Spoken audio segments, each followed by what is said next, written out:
Buenas tardes a todos y muchas gracias por venir esta tarde lluviosa, pero que luego parece que ha escampado, como diríamos en el campo. Y en este día de otoño de Salamanca, con esta lluvia tan esperada para el campo, el aula mística de la Fundación Santiago Pérez Gago abre hoy sus puertas para vivir un tiempo dedicado a la mística de San Juan de la Cruz. Y quiero recordar que San Juan de la Cruz es uno de los tres autores de referencia de la estética originaria de Santiago Pérez Gago. Tres autores que junto con San Juan de la Cruz son Fray Luis de León y Antonio Machado. Se puede hablar desde infinitos puntos de vista de la mística de San Juan de la Cruz, pero queríamos que este tiempo que hoy le vamos a dedicar viniera cargado de vida y de pasión, que el mensaje que nos transmite el místico de Castilla tuviera vida, estuviera vivo. Y para ello hoy tenemos la gran suerte de contar con la presencia del doctor Manuel Becerro, que es doctor en medicina, médico especialista en medicina familiar y comunitaria, psicólogo con la especialidad de psicología escolar y psicología clínica, ha participado como comité científico en distintos congresos y jornadas de salud pública, es psicoanalista, miembro numerario de la Cofradía Internacional de Investigadores de Toledo. Es director de investigación del Instituto Psicoanalista de Salamanca. Y además ha estudiado teología en los dominicos de Salamanca. El encuentro en su vida con el profesor Luis Cencillo marcará la trayectoria intelectual, académica, personal y profesional del doctor Becerro. Yo también fui alumna del profesor Luis Cencillo en la Universidad de Salamanca y debo confesar que a mí me impresionó su sabiduría. El doctor Manuel Becerro es un médico humanista, lo que se puede entender como un médico humanista, con arraigadas creencias religiosas que cultiva junto a su pasión por la poesía y su pasión por la mística que da solución y luz al laberinto existencial al que se enfrenta todo psicoanálisis. El doctor Becerro confiesa abiertamente que lo que mejor le define de sí mismo es el ser creyente. Ser creyente es una gracia, es una máxima valiente, heroica y mística que suscribiría la estética originaria de Santiago Pérez Gago. Y desde esta vocación de fe, el doctor Becerro nos acercará a la fuente de la espiritualidad mística de la mano de San Juan de la Cruz en esta conferencia titulada San Juan de la Cruz en la noche del amor y de la luz. Doctor. Muchas gracias María Teresa por esta presentación tan inmerecida. Muchísimas gracias.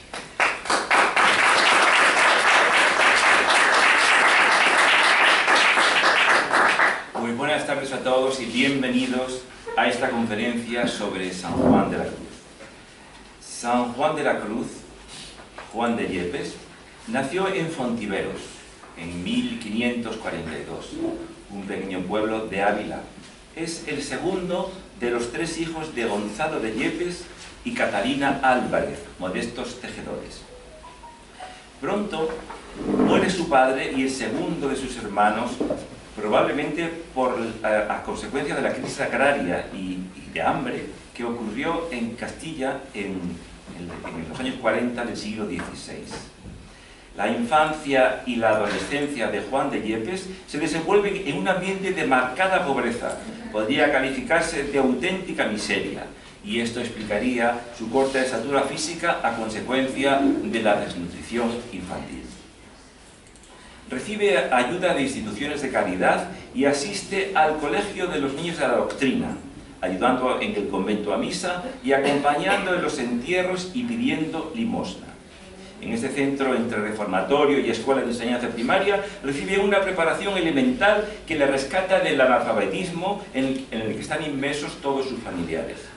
Estudia y trabaja en el Hospital de Nuestra Señora de la Concepción de Avenida del Campo, especializado en la curación de enfermedades infecciosas y venéreas, conocido como el Hospital de las Bubas. La vocación religiosa de Juan de Yepes le lleva a sus 21 años a ingresar en los Carmelitas de Medina del Campo, con el nombre de Fray Juan de Santo Matías. Su vocación es claramente contemplativa y eremítica. Ya como fraile se instala en Salamanca, en cuya universidad realiza los 3 cursos preceptivos para bachillerarse en las artes, entre 1564 y 1567, y se ordena sacerdote en el otoño de este mismo año. Y asimismo, en el otoño, se produce el encuentro decisivo con Santa Teresa de Jesús. Juan tenía 25 años. La fundadora proporciona su propio testimonio en las fundaciones, capítulo 3, 16 y 17, y ofrece la alternativa a ayudarla en la reforma. Poco después funda el primer convento masculino de la Orden del Carmelo Descalzo, según la regla primitiva de la Orden. El 28 de noviembre, tras una ceremonia, cambia su nombre por el de Fray Juan de la Cruz.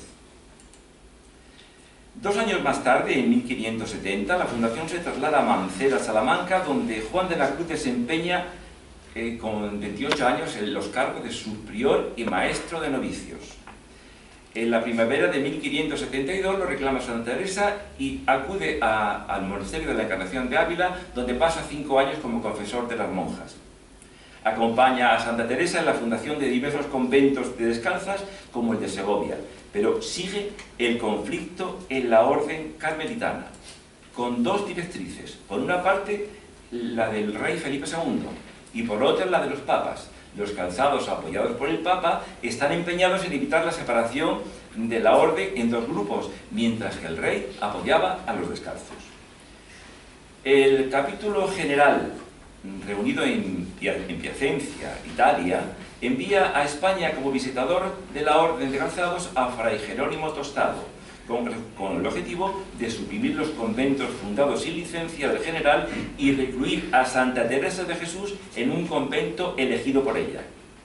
En este contexto, en la noche del 3 de diciembre de 1577, junto a otros frailes, contra otro fraile, es apresado en Toledo y es llevado al convento de Carmelitas de Toledo, Carmelitas Descalzos, que ya no existe, por la invasión de los franceses lo destruyeron. Y comparece ante el tribunal de frailes calzados, que le presionan para que se retracte de la reforma teresiana. Al negarse, es declarado rebelde y contumaz, y es encerrado en una oscura celda angosta durante más de 8 meses. En este estado de abandono total y de una profunda soledad, en medio de esta situación, Juan de la Cruz escribe su obra cumbre, las 31 primeras estrofas del Cántico Espiritual, además de los romances y el poema La Fonte. La presión psicológica por parte de los carceleros, las dudas sobre la licitud de la empresa teresiana, el sentimiento de desamparo, la angustia y el aparente olvido de sus amigos, producen en él una reacción muy intensa. Desconocedor de los desvelos que Santa Teresa estaba haciendo en la corte para intentar liberarlo, unido a su profundo desgaste físico, porque la alimentación era muy deficiente, y el temor a la muerte no descartable en estas circunstancias, son sin duda elementos determinantes para la creación del mayor símbolo literario, el La Noche Oscura. En este sentido, la prisión toledana, en su soledad y silencio, potencia la fuerza creadora, en este caso del poeta. Pasado este trance de prisión, Juan apoya la política de moderación del provincial, en ese momento era Jerónimo Castro, en tanto que el italiano Nicolás Doria era mucho más radical, y a pesar de ello Nicolás Doria es elegido provincial en un momento crítico para la orden. Doria prefiere el ascetismo al misticismo e impone un proyecto ascético medieval oponiéndose a la contrarreforma teresiana. Para lograr sus fines y disminuir la influencia de San Juan y de Padre Gracián, suprimió todos los prioratos, a todos los priores y provinciales. Y el capítulo general nombra a Juan de la Cruz vicario de Andalucía. En este sentido, Juan de Yepes acude a Andalucía y es vicario del convento del Calvario en la serranía jienense. Desde este enclave aislado y retirado por tensiones entre calzados y descalzos, realiza regularmente visitas a las monjas de Beas de Segura, donde era priora Ana de Jesús, como sabe, discípula de Teresa de Jesús. Entre ambos se desarrolla una entrañable amistad que explica la dedicatoria del cántico espiritual. En este entorno sosegado y relajante, en plena naturaleza,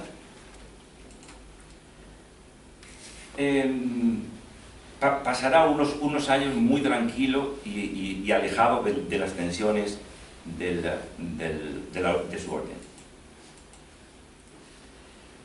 En enero de 1583 viaja a Granada acompañado de Ana de Jesús. Allí traba conocimiento con doña Ana de Mercado y Peñalosa, dama segoviana favorecedora de los descalzos, a quien Juan dedicaría la llama de amor viva.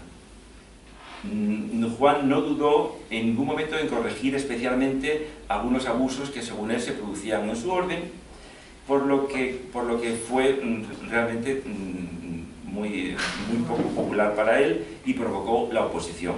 Nicolás Doria, en un provincial, siempre había creído que el santo estaba aliado con sus enemigos y le priva al santo de todos sus cargos y le envía como simple fraile al monasterio de las Peñuelas, muy alejado en la serranía jienense. Y él dice: porque tengo menos materia de confesión cuando estoy entre las peñas que cuando estoy entre los hombres. En medio de esta situación, Juan cayó enfermo. Al parecer se cayó en un zarzal y le ocasionó una infección en una pierna, produciéndole fiebres continuas, inflamación y dolor. Tengas en cuenta que en el siglo XVI las infecciones se trataban tópicamente, no había todavía antibióticos. Ya los egipcios